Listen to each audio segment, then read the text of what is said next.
இங்க ஏகப்பட்ட பழைய ஸ்டூடெண்ட்ஸ். நான் அங்க பார்த்து சொல்றேன். ஏகப்பட்ட பழைய ஸ்டூடெண்ட்ஸ். அது சாதாரணமான பழைய ஸ்டூடெண்ட்ஸ் இல்லை.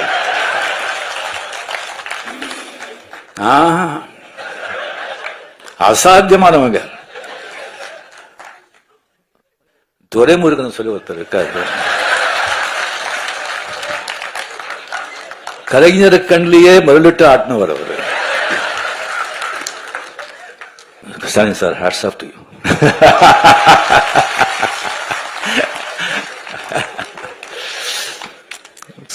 ஏவா வேலு. ஏவி விட்டால் தான் எல்லாரும் வேலை செய்யறாங்க. நான் ஏவி விடாமலேயே ஒரு வேலை செய்யறவங்க ஏவா வேலு அப்படின்னு சொல்லி ஒரு வாட்டி கலைஞர் அவர்கள் சொன்னார்களா. அவரை பத்தி நான் அப்புறம் நான் பேசுறேன். இங்க வந்த பிறகு இப்பதான் ராம் கேட்டார், நீங்க பேசுறீங்களா அப்படின்னு. என்ன பண்றது, பேசித்தானே ஆகணும் அப்படின்னு சொல்லிடுறேன். இந்த மாதிரி அப்படின்னு சொன்னா நான் முதல்ல சொல்லியிருப்பேன், நான் பேசிருக்க மாட்டேன், கொஞ்சம் விட்டுடுங்க அப்படின்னு. ஏன்னா நம்ம வந்து எப்பவோ ஒரு வாட்டி நம்ம பேசுறது, அந்த பழக்கம் இருக்கணும். பேசி பேசி எல்லா பேச்சாளர்கள் தான், அறிவாளர்கள் தான்.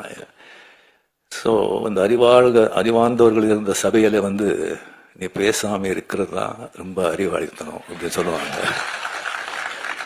இப்ப என்ன பண்றது, நான் பேசிதான் ஆகணும். ஸோ ஏதாவது கொஞ்சம் தப்பா இருந்தா தயவு செஞ்சு மன்னிச்சிங்க. ஸோ முதல்ல வந்து இந்த கலைஞருடைய நூற்றாண்டு வெற்றி விழா,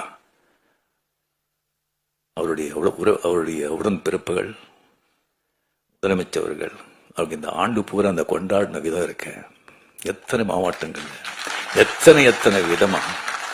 உலகத்திலேயே எந்த ஒரு அரசியல் தலைவருக்கும் இந்த மாதிரி யாருமே நூற்றாண்டு கொண்டாட்டங்கள் கொண்டாட மாட்டாங்க, கொண்டாட போவதும் இல்லை.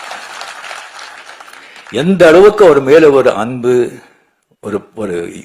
ஒரு பாசம் இருந்தா, அது பேசுறவங்களுக்கும் சரி கேட்கறவங்களுக்கும் சரி கொஞ்சம் கூட சலிப்பு தட்டாம, இன்னும் ராமாயணம் மகாபாரதம் கதை பிரவச்சனம் கேட்கிற மாதிரி ஒரு பக்தர்கள் தான் அந்த மாதிரி வந்து கேட்பாங்க. அது வந்து முன்னிலை நடத்தி முதலமைச்சர்கள் அத்தனை வேலை இருந்தா கூட எத்தனையோ விழாக்கள் அவரே கலந்து கொண்டு தலைமை தாங்கி விழாக்கள் நடத்திருக்காங்க. ஸோ நாம எல்லாருமே வந்து வெளியே பார்க்குறோம். ஸோ வெளியே வந்து நல்லவங்க எல்லாம் வீட்லேயும் நல்லவங்களா இருக்கணும்னு சொல்ல முடியாது. வெளியவங்களுக்கு எவ்வளோ மரியாதை இருந்தால் கூட வீட்டில் கூட அதே மரியாதை இருக்குன்னு சொல்ல முடியாது. ஸோ அவர் கூடவே பிறந்ததில் இருந்து வளர்ந்து இருக்கும்போது 24 hours எந்தெந்த தருணத்தில் எந்தெந்த இதில் முக ஸ்டாலின் அவர்கள் அவரோட அப்பாவை பார்த்துருப்பாங்க. எவ்வளோ வேதனைகள், எவ்வளோ கஷ்டங்கள் என்ன இருந்து கூட பொது வாழ்க்கையில் காட்ட முடியாது. எல்லாரும் மனிதன் தானே. அது வீட்டில் தான் காட்ட முடியும். அது வீட்டில் வந்து அது எப்படி சமாளிச்சிருப்பாரு. மற்றவங்க வந்து இவர் வந்து கஷ்டப்பட்டா கூட மற்றவங்க கஷ்டப்படும் போது அவர் எல்லாம் அவர் எப்படி வந்து தட்டி கொடுத்துருப்பாங்க. ஒரு தலைவனா வந்து சமுதாயத்தில் அவங்களுடைய உறுப்பினர்களுக்கு மட்டும் இல்லை, உடன்பிறப்புகளுக்கு மட்டும் இல்லை, வீட்டில் கூட ஒரு அந்த மாதிரி ஒரு தலைவனா இருந்தாதான் அவருக்கு வந்து ஒரு பாசம், பக்தின்னு சொல்லலாம். நம்ம படியப்பா பிரிவுக்கு வந்து போட்டிருந்தோம் அந்த தெய்வஸ்ரீ தேவி படத்தில். ஸோ பின்னாடி வந்து மீன் மூப்பனார் சார், மீன் கலைஞர் சார், இவர் அவர்கள் வந்து சிங்கள உட்காந்துருந்தாங்க. நான் வந்து ஸ்டாலின் சார் இங்கே பார்த்தோம் சொன்னா முன்னாலே வந்து ஒரு முன்னாலே போய் உட்காந்துருக்காங்க. ஸ்டாலின் சார் இங்கே வாங்க சொன்னா ஐயோ இல்லை அப்படின்னு அவ்வளோ ஒரு மரியாதை, ஒரு ரெஸ்பெக்ட். அண்ட் இப்போ அவர் வந்து முதலமைச்சர் பதவி வகித்த பிறகு ஸோ இதை வந்து நான் வந்து இப்போ இங்கே விழா போகிறதுக்கு முன்னாலே முதல்ல வந்து என்ன பேசணும் அப்படின்னு சொல்றதை விட எதையும் பேசக்கூடாது அப்படின்னு சொல்லி லிஸ்ட் போட்டு எடுத்தாங்க. ஏவவேலு அவர்கள் முதலே சொன்னாங்க, இது வந்து அரசியலே கிடையாதுங்க, அரசியல் பற்ற சம்பந்தமே கிடையாது, நீங்க வந்து இது மாதிரி கூப்பிட்டுருக்கோம், நீங்க இது பண்ணணும் அப்படின்னு சொன்னாங்க. ஸோ கலைஞர் சார் அப்படின்னு சொல்லி வரும்போது கம்ப்ளீட் சினிமா, இலக்கியம், அரசியல், இந்த 3 தான். எனக்கு சினிமா பத்தி அவரை பத்தி தெரியும், அதை பத்தி நான் நிறைய பேசியிருக்கேன். இலக்கியத்தை பத்தி அவருக்கு எனக்கு சரியா வந்து அவ்வளவு தெரியல. அவருடைய இலக்கியங்கள், அவருடைய கவிதைகள், அவருடைய கதைகள் ஜாஸ்தி தான் படிச்சதில்லை. வேற எவ்வளவு அரசியல் தான். அது அவங்க பேசினா வந்து ரொம்ப ஜாகிரதையா பேசணும். இங்க வந்து நம்ம மதிப்புக்குரிய நண்பர் ஸ்டாலின் சார் அவர்கள் முதலமைச்சரான பிறகு அவர் சந்திச்ச எல்லா தேர்தல்களையும் பார்லிமெண்ட் தேர்தல் உட்பட மிகப்பெரிய வெற்றி அடைஞ்சதுக்கு அதே சொல்லும் அவருடைய ஆளுமை, அவருடைய உழைப்பு, அவருடைய அந்த அரசியல் ஞானம், அதே அவர்கிட்ட சொல்லும். அவர் ரியலி நீங்க எவ்வளவோ நீங்க பார்த்திருப்பீங்க. ஒரு கழக ஒரு பார்ட்டி ஸ்தாபனர் ஆகட்டும், அவர் தலைவர் ஆகட்டும், அவர் மறைஞ்ச பிறகு அதுக்கப்புறம் வர்ற ஒரு சந்தேகம் அது கட்டி காக்கிறதுக்கு எவ்வளோ கஷ்டப்படுறாங்க, எத்தனை பேர் ஃபெயில் ஆயிருக்காங்க, எவ்வளோ திண்டாடிட்டு இருக்காங்கன்னு சொல்லி பக்கத்து மார்க்கள் நடக்கிறதெல்லாம் நீங்கள் எல்லாம் கேள்விப்பட்டிருப்பீங்க, பார்த்துட்டு இருப்பீங்க. அது எவ்வளோ சர்வ சாதாரணமாக அவர் செஞ்சுட்டு போயிட்டு இருக்காரு. அதுக்கு மேலே எனக்கு ரொம்ப ஆச்சரியமான விஷயம், நான் பிரமிப்பு போகிறது அப்படின்னு சொன்னால், எப்போவுமே இந்த ஸ்கூல் டீச்சர் வரும்போது ஸ்கூல் டீச்சருக்கு இந்த நியூ ஸ்டூடெண்ட்ஸுக்கு ப்ராப்ளமே கிடையாது, ஈஸியாக சமாளிச்சிடுவாங்க. இந்த பழைய ஸ்டூடெண்ட்ஸுங்க இருக்க பாருங்க, அவங்கள சமாளிக்கிறது சாதாரண விஷயம் இல்லை. இங்க ஏகப்பட்ட பழைய ஸ்டூடெண்ட்ஸ், நான் அங்க பார்த்து சொல்றேன், ஏகப்பட்ட பழைய ஸ்டூடெண்ட்ஸ், அது சாதாரணமான பழைய ஸ்டூடெண்ட்ஸ் இல்ல,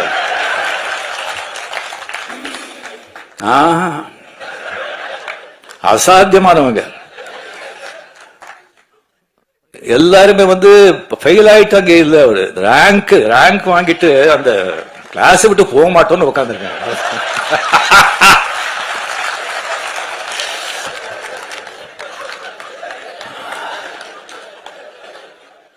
கலைஞர் அவளை தம்பி சின்ன வயசுல இருந்து பார்த்து இருக்கிறவங்க அவங்களை எல்லாம் சமாளிக்கிறது சாதாரணங்க. ஒருத்தர் வேண்டாங்க, துரைமுருகன் சொல்லி ஒருத்தர் இருக்காரு, கலைஞர் கண்ணிலேயே மருளிட்டு ஆட்டினவர் அவரு. அவருக்கு ஏதாவது விஷயம் சொல்லி இப்படி போற, இப்படி பண்றோன்னே எப்படி இருக்கு, எப்படி நல்லா இருக்கு அப்படின்னு சொன்னா, அப்படியா சந்தோஷம் அப்படின்னு சொன்னா, அது என்ன நல்லா இருக்குன்னு சொல்லி சந்தோஷம் சொல்றாங்களா, என்னடா இப்படி பண்றீங்கன்னு சந்தோஷம் சொல்றாங்களா, ஒன்னும் புரியாது. Stalin sir, hats off to you.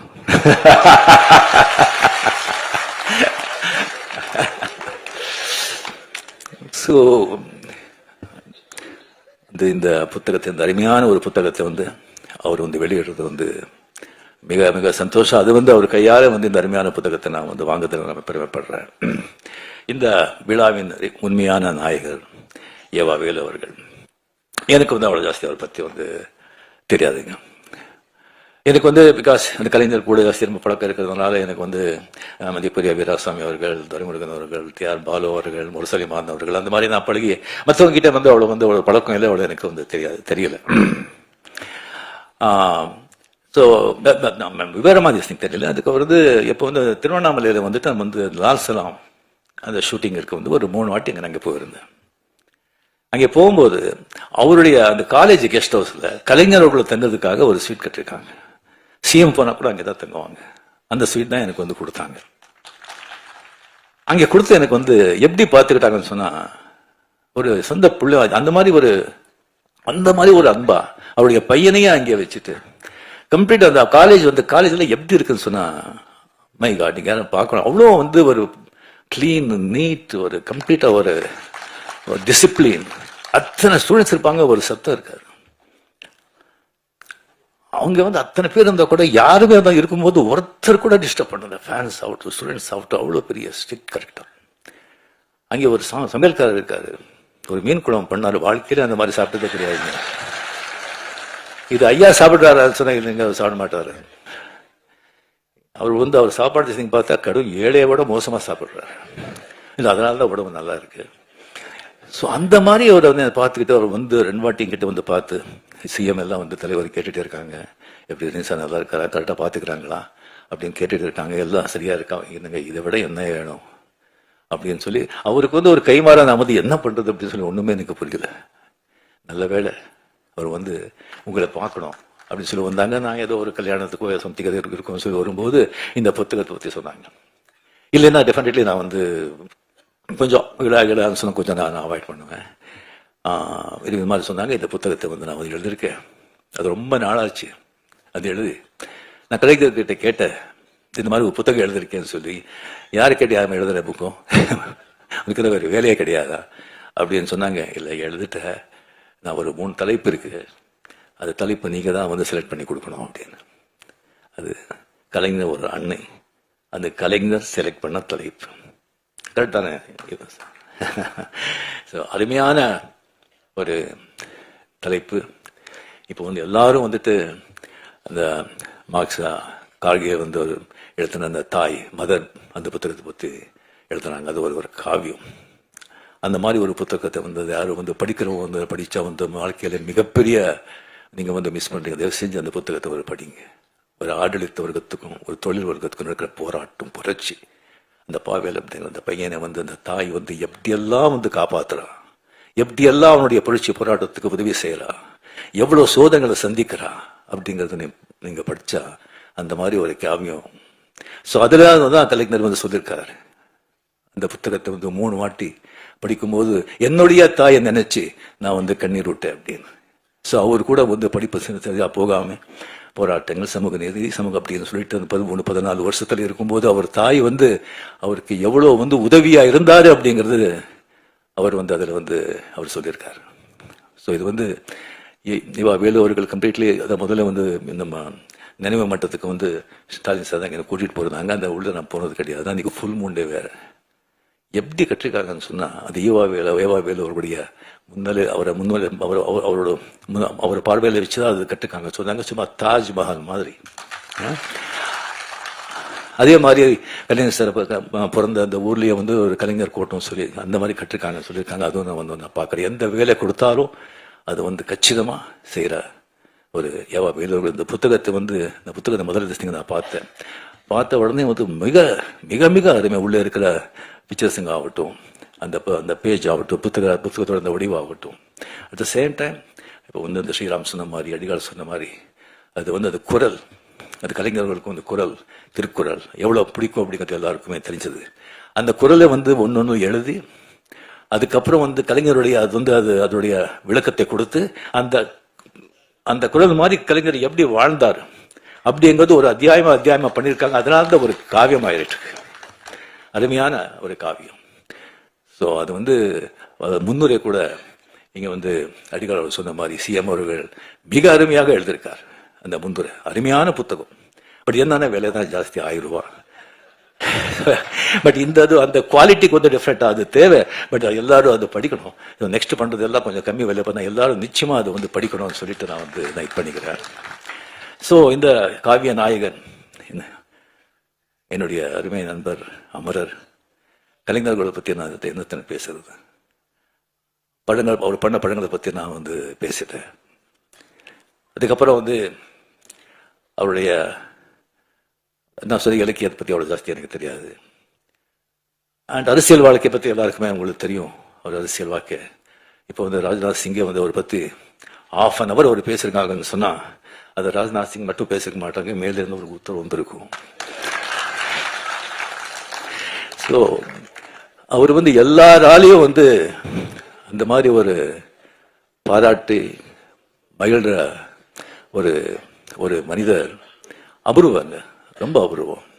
எல்லாரும் நம்ம பிறக்கிறோம் 90% 95% வந்து பிறந்து இந்த குலம், இந்த ஜாதி, இந்த மதம், இந்த பேரு, பொண்டாட்டி, புள்ளை, ஒரு 10-25 உறவினர்கள், ஒரு ஆபீஸ்ல வேலை செஞ்ச ஒரு 10-20 பேர், மொத்தமே ஒரு 50 பேர். அதுக்குள்ள வாழ்க்கை முடிச்சிடும். அந்த 50 பேரை வந்து சந்தோஷப்படுத்தி 50 பேர் முன்னாலே நல்லா வாழணும், சந்தோஷமா வாழணும் அப்படின்னு சொல்லி அதே போராடி செத்து போறோம். பட் சில பேர் தான் சமூகத்துக்கு, ஒரு இனத்துக்கு, சமூக நன்மைக்காக போராடணும், பாடுபடணும் அப்படிங்கிறது ஒரு சில பேர் தான். அது கலைஞர். அதில் ரொம்ப முக்கியமானவர், ரொம்ப முக்கியமானவர். அவர் சந்திச்ச சோதனைகள், விமர்சனங்கள் வேற யாராவது இருந்தா காணாம போயிருப்பாங்க. விமர்சனங்கள் வேணும், தேவை. அது ஒரு மழை மாதிரி இருக்கணும், புயல் மாதிரி இருக்கக்கூடாது. புயல் மாதிரி இருந்தா சரியான மரங்களே சாஞ்சு போயிடும். ஆனா இது ஆலமரம், வேறு ரொம்ப ஸ்ட்ராங். அவருடைய உடன்பிறப்புகள், அந்த வேறு ரொம்ப ஆழம், ரொம்ப ஸ்ட்ராங். அந்த மரம் அந்த மாதிரி ஒரு ஊக்குவிச்ச மரம், அதை யாராலையும் அசைக்க முடியாது. இல்லைன்னா 12-13 வருஷம் ஆட்சியில் இருந்தால் கூட ஒரு கட்சியை காப்பாற்ற முடியுமா? 5 வருஷம் இல்லைன்னு சொன்னாலே திண்டாடுறாங்க. சாதாரண விஷயம் இல்லை, சாதாரண விஷயம் இல்லை. ஸோ அவரை பற்றி போக போக பெரிய இந்த மாதிரி பெரிய பெரிய மகான்களேன்னு சொல்லலாம். அவர் சத்த பிறகு இன்னும் புகழ் ஜாஸ்தி ஆகிட்டே இருக்கும், ஆகிட்டே இருக்கும். உங்களுக்கு தெரியும், பாரதியார் செத்தப்போ 15 பேர் இல்லை. இப்போ என்ன புகழ், என்ன இது, அந்த மாதிரி நாளுக்கு நாள் ஜாஸ்தி ஆகிட்டே இருக்கும். அவர் கூட இன்னும் எத்தனையோ புத்தகங்களும் வந்துட்டு இருக்கும். அவரை பற்றி படமும் எடுக்கணும்னு சொல்லி எனக்கு நான் கேட்டுக்கிறேன். ஸோ அவருடைய மிகப்பெரிய அதிசயம் எந்த விமர்சனம் வந்தால் கூட ஒரு பெரிய ஒரு பழைய ஒரு பத்திரிகை நண்பர் அவர் கலைஞர் நிறைய என்ட்ரி பண்ணியிருக்காங்க. அவர் என்கிட்ட ஒரு வாட்டி சொன்னார், விமர்சனம் கேட்டு விமர்சனங்கள் எப்படி அவர் எடுத்துக்கிறாங்கன்னு சொன்னால், அந்த விமர்சனம் அந்த விமர்சனம் யார் எழுதுனது அப்படின்னு சொல்லி பார்ப்பாங்க. அவனுடைய தராதரம் பார்ப்பாங்க, அவனுடைய பேக்ரவுண்ட் பார்ப்பாங்க, அவன் யாராவது ஏவி விட்டு எழுதுறானான்னு பார்ப்பாங்க, இல்லை பணம் கொடுத்து வாழ்றானா பார்ப்பாங்க, அவனுடைய ஞானம் என்னன்னு பார்ப்பாங்க. அதை பார்த்துட்டு அது அப்படின்னு சொன்னால் நெக்ஸ்ட் அதை இன்னும் பார்க்கவே மாட்டாங்க. அதை பற்றி அவன் எழுதுறான் பார்க்கவே மாட்டாங்க. நல்லா அறிவார்ந்து கரெக்டாக திஸ்திங் கிரிட்டிசைஸ் பண்ணி கரெக்டாக திஸ்திங் பண்ணால் அதை தவறாமல் அதை படிப்பாங்க. படிச்சுட்டு ஏதாவது தப்பு இருந்தால் அவர்கிட்ட கேட்பாங்க, நான் இதனால தான் இதை பண்ணேன், இதனால தான் இதை செஞ்சேன் அப்படின்னு சொல்லி அவர் கேட்பாங்க. அது ஒரு மிகப்பெரிய ஒரு குணம். இப்போ விமர்சனம் செய்கிறாங்க, விமர்சனம் செய்யணும், செய்யுங்க. பட் மனசு யாரையும் நோகடிக்காதீங்க. ஸோ இதுக்கப்புறம் அவர் ப்ரெஸ்ஸை சந்திக்கிறது. இப்போ யார் ப்ரெஸ்ஸை சந்திக்கிறாங்க? யாரும் சந்திக்க மாட்டாங்க. அவ்வளோ கஷ்டம், அவங்க ஈஸி இல்லை. பட் ப்ரெஸ்ஸை பார்த்தா சந்திக்கிறதுக்கு கலைஞர்களுக்கு ஒரு யானை கரும்பு மாதிரி ப்ரெஸ்ஸுக்கு பார்த்தாலே போதும், அவர் தெரியாமலே ஒரு சிரிப்பு வர ஒரு கைதான. ஈவன் அந்த பத்திரிகையாளர்கள் கூட அது எதிர்கட்சி அவரோட ஆள் இருக்கலாம், அவனுக்கு கூட ஏதாவது பதில் கேட்கும்போது அவ்வளோ சந்தோஷமா அதை அவ்வளோ ஸ்பான்டேனியஸா, அவ்வளோ ஞானமா, அவ்வளோ தெளிவா, நக்கலா, எங்க எந்த சொல்லணும் சொல்லிட்டு அப்படி சும்மா சொல்லிட்டு அப்படியே போயிட்டே இருப்பாங்க. அதெல்லாம் யாருக்கும் அது சாதாரணமாக வர விஷயம் இல்லை. அண்ட் பேச்சாளர், எத்தனையோ பேச்சாளர் இருக்காங்க, ஒவ்வொருத்தருக்கும் ஒரு பாணி இருக்கும். சில பேச்சு எல்லாம் பொதுவாக இங்கே பேச்சாளர் நல்ல பேச்சாளர் அப்படின்னு சொன்னால் அங்கங்கே கேம்ப் கொடுப்பாங்க, சில இடத்துல அழுத்துவாங்க, சில இடத்துல ரோஷமாக பேசுவாங்க, சில இடத்துல சோகமாக பேசுவாங்க, சில இடத்துல கர்ஜிப்பாங்க. ஆனால் கலைஞருடைய பேச்சு பார்த்தீங்கன்னா சும்மா வீணை மாதிரி ஒரே சுரத்தில் இருக்கும், ஒரே சுரத்தில் இருக்கும். அங்கே கேட்குறவங்க கிட்ட இருந்துல துள்ளல், சிரிப்பு, கோபம், சோகம் அப்படி வரும். அது பேச்சுடைய அவருடைய திறமை. ஸோ இது அவர்கிட்ட நடந்தது. அவர் எப்பவுமே ஒரு சந்தோஷமா பார்க்கும்போது, வாங்க எப்படி இருக்கீங்க, நல்லா இருக்கீங்களா, ஷூட்டிங் எது அப்படின்னு விசாரிப்பாங்க. முதல்ல ஷூட்டிங் எது விசாரிப்பாங்க, என்ன அதுதான் என் தாய் வீடு. ஸோ விசாரிப்பாங்க. சந்தோஷம் எப்பவுமே. 2 தடவை அவர் சோர்ந்து போய் ரொம்ப சோகமா வாங்க அப்படின்னு சொன்னது. ஒன்று, முரசொலி மாறன் அவர்கள் அப்போலோ ஹாஸ்பிட்டலில் அட்மிட்டாக இருக்கும்போது அங்கே அந்த ரூமில் உட்காருக்கும்போது ரொம்ப சோகமாக இருந்தார். 2வது தடவை செக்ரட்டரியேட்டில் வீரப்பன் ராஜ்குமார் எடுத்துகிட்டு போகும்போது அப்போ வாங்க, ரொம்ப சோகமாக இருந்தார். இப்படி பண்ணிட்டாங்க, என்ன பண்ணுறது அப்படின்னு சொல்லி அந்த 2 டயத்தில் தான் அவர் தான் பார்த்தது. மிச்ச டயத்தில் அவர் சிஎம்மாக இருந்தாலும் ஒன்று தான், சிஎம் இல்லைன்னாலும் ஒன்று தான். அவர் சிஎம் எப்படி திருடணும் சொன்னா, வீட்டுக்கு முன்னாலே நிறைய போலீஸ் பாதுகாப்பு இருக்கும். ஆஹா, இப்போ சிஎம் இல்லைன்னா எந்த வித்தியாசமும் தெரியாது. சிவாஜி படம் நீங்க எல்லாரும் பார்த்துருப்பீங்க. மொத்தம் அரசியல்வாதிகளை சாடி, அரசியல்வாதிகளை விமர்சனம் பண்ணி, அரசாங்கத்தை விமர்சனம் பண்ணி, லஞ்சத்தை பற்றி சொல்லி அதை எடுத்த படம் அது. அந்த கதை தெரிஞ்சிருந்தும் சிஎம் அவர்கள் அந்த படத்தை பார்த்தாங்க. படத்தை பார்த்த பிறகு வைரமுத்து சார், வைரமுத்து அவர் கூட படத்தை பார்த்தாரு. பார்த்த பிறகு வைரமுத்து அவர்கள் சொன்னாங்க, சார் உங்களுக்கு ரொம்ப தைரியம், இந்த மாதிரி படம் எடுத்து சிஎம் பக்கத்துலேயே உட்காந்து பார்க்குறீங்களே அப்படின்னு. படத்தை பார்த்து சிஎம் கலைஞர் அவர்கள் சொன்னாங்க, அப்படியே பார்த்து நமக்கும் இதெல்லாம் ஒழிக்கணும், நல்லது பண்ணணும்னு ஆசை அப்படின்னு சொல்லி பெரும் மூச்சுட்டார். அந்த மூச்சில் பல ஆயிரம் விஷயங்கள் இருந்தது. அதுக்கப்புறம் வைரமுத்துகள் சொன்னேன், நான் பார்த்தது முக்கியம் இல்லைங்க, இந்த மாதிரி படத்துக்கு வெற்றி விழாவுக்கு நான் கலந்துக்கிறேன்னு சொல்லியிருக்காங்க. அது தைரியம், அது தைரியம். அங்கே அத்த வெற்றி விழாவில் கலந்து கொண்டு எல்லாரையும் புகழ்ந்து எல்லாருக்கும் கேடியை கொடுத்து அவ்வளோ சந்தோஷப்பட்டாங்க. அவர் எனக்கு உடம்பு சரியில்லை, அப்போ ஹாஸ்பிட்டல் இங்கே இருந்தேன். எந்திரிச்ச கொஞ்சம் மூச்சு திறன் ஹாஸ்பிட்டல் இருக்கும்போது மார்னிங் நான் பார்க்குறேன், மஞ்சள் எழுதி போட்டு அந்த வண்டியில் அப்படியே நிற்கிறாங்க முன்னால. எனக்கு ஒன்றும் தெரியல. கொஞ்சம் அப்படியே கிட்ட வந்தாங்க. கிட்ட என் கை பிடிச்சிட்டு கண்ணில் தண்ணி வெளியே வருதுங்க. நான் என்ன பண்ணேன், அவங்களுக்கு எவ்வளோ ஒரு அன்பு பாசம். கொஞ்ச நாள் பழகிறவங்களுக்கு எது சொன்னால் நீங்களாம் கூடவே இருக்கும் போதெல்லாம் அவங்களுக்கு எப்படி இருக்கணும், உயிரே கொடுத்துடலாம் இல்லை. அவளை கண்ணில் தண்ணி வச்சுட்டு கையில் அப்படியே தடவினாரு. அந்த கை அந்த பூவை விட அவ்வளோ சாஃப்டா இருக்குங்க, அவ்வளோ சாஃப்ட். என் வாழ்க்கையிலேயே அவர்கிட்ட அந்த கண்ணீர், அந்த ஸ்பர்ஷம் என்னால் மறுக்கவே முடியாது. இந்த மாதிரி ஒரு பெரிய ஒரு மகான், அவரை பற்றி பேசிட்டே போகணும்.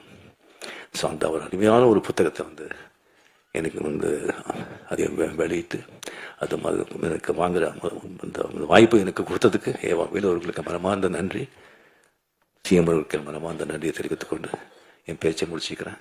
ஏதாவது தவறாக இருந்தால் தயவு செஞ்சு மன்னிச்சிடுங்க.